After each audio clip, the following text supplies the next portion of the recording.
哇！ゼノン！ま哇！だいけるなマックス。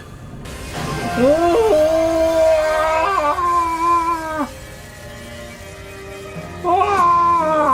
哇！Legend 啊！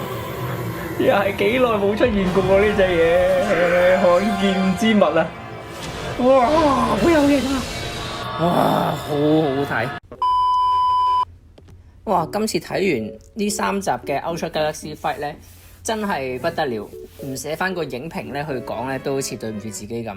我覺得咧睇呢出嘢咧，雖然冇乜劇情，但係咧個感覺上仲興奮過睇 Ultraman Z 同埋呢個 Saber， 真係冇辦法，因為咧始終係一個超人老粉咧，一見到啲舊超人出嚟咧，真係頂唔順，真係要講下嘢。各位豐都市民大家好，我係 Mr. Man 3423，今次咧我哋嚟講 Ultra Galaxy Fight The Absolute Conspiracy 嘅呢出網劇。咁如果大家有啲咩嘅感想對於呢出劇，咁啊歡迎下低留言話我聽。咁啊事不宜遲，我哋今日入正題啦。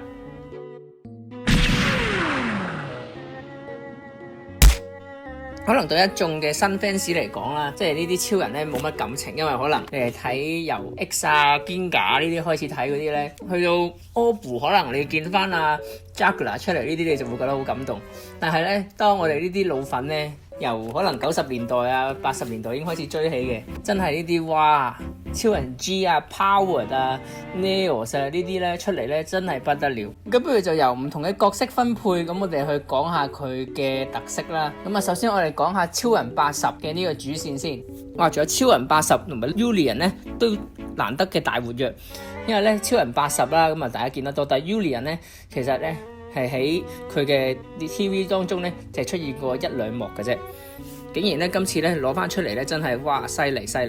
竟然呢個零戰敗紀錄嘅超人老師咧用吐詞死光咧可以擋得到咧呢個 Lugo Saido。咁另外咧我哋講下咧 Reboot 啦同埋其餘嘅超人 G 同埋 Power 嘅呢邊廂啦。呢個兩位咧鬼佬嘅超人啦，超人 G 同埋超人 Power， 佢哋咧教呢個馬來西亞超人 Reboot 都係用一啲咧推拿嘅招式。資料搜集咗之後咧，呢個 Reboot 用嘅係一啲馬來西亞嘅功夫，咁但係咧佢嘅使用方法咧都係推嚟推去啊，或者咧去4兩撥千斤太極咁樣去打嚟打去，呢個真係有啲有趣。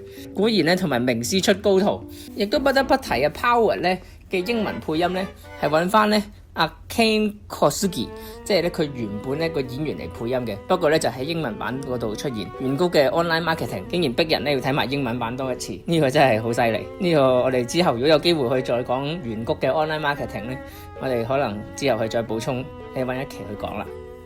講完佢哋之後啊，咁啊，梗係要提下 Cosmos 同 Justice 嘅出場啦。即係私心咁講，我係一個 Cosmos 嘅粉絲啊。Cosmos 咧同 Justice 真係好型，佢竟然咧出場嘅時候咧，仲要用 Space Corona Mode， 真係一啲極其罕見形態，真係要大力俾個讚。原谷竟然揾得翻嗰件皮套出嚟，仲要今集同場出現 Neos 同721啦，兩位嘅主題曲咧加持底下咧，喺呢個熒幕上面大活躍。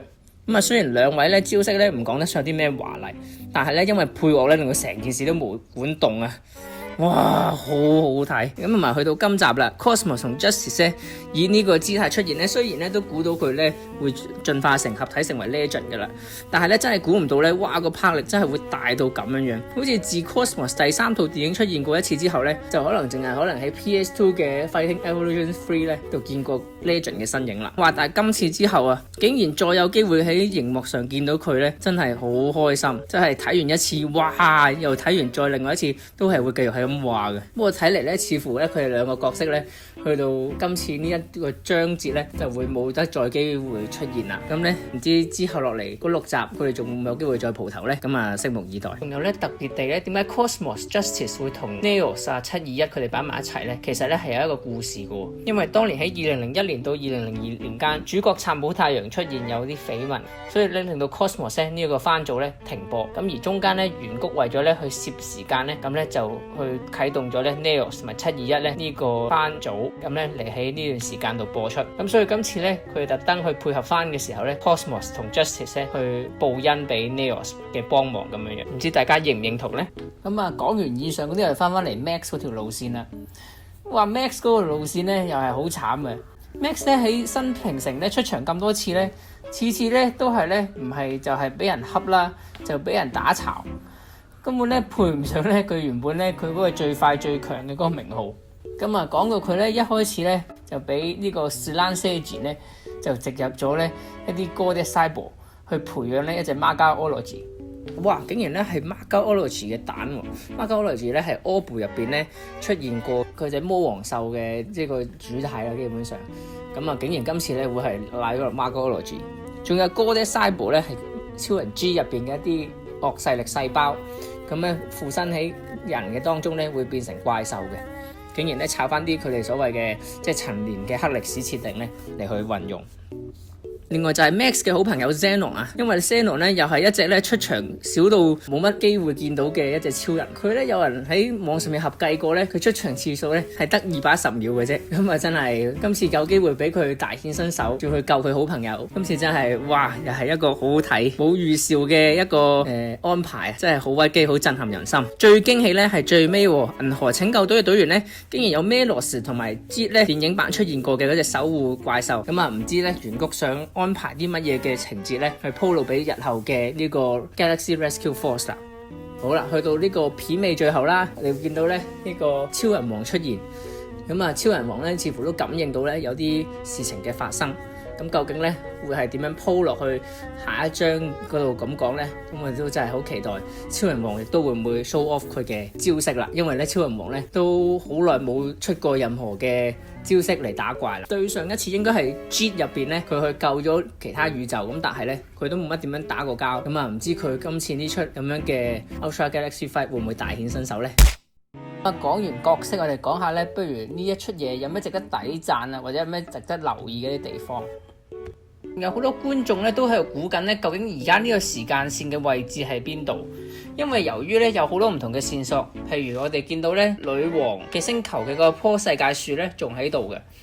換句話講，會唔會係喺柯部前傳嘅故事之前呢？咁即係同時間呢，因為亦都咧有線索見到咧，80同阿 Cosmos 去傾嘅時候咧，阿 Cosmos 係識得咧阿 Zero 嘅咯喎，原來有。咁至少以推敲嚟計咧，咁 Zero 第一次同 Cosmos 會面嘅時候咧，就喺 Ultraman Saga 電影嗰度。咁所以咧呢條時間線咧，會唔會夾咗就係 in between Saga 嘅電影同埋呢個柯部前傳嘅呢個時間線呢？今次仲要刻意咧將 Zero 喺 Saga 電影之前咧去個地球區分為咧 Future Earth， 咁啊似乎原谷咧真係有刻意咧去劃分咧唔同嘅世界觀同宇宙觀啦，咁方便咧日後佢再整下一條清晰嘅時間線出嚟。咁啊期待日後咧原谷咧會點樣安排解釋之前咧佢哋編寫唔同超人嘅時候有咩甩漏。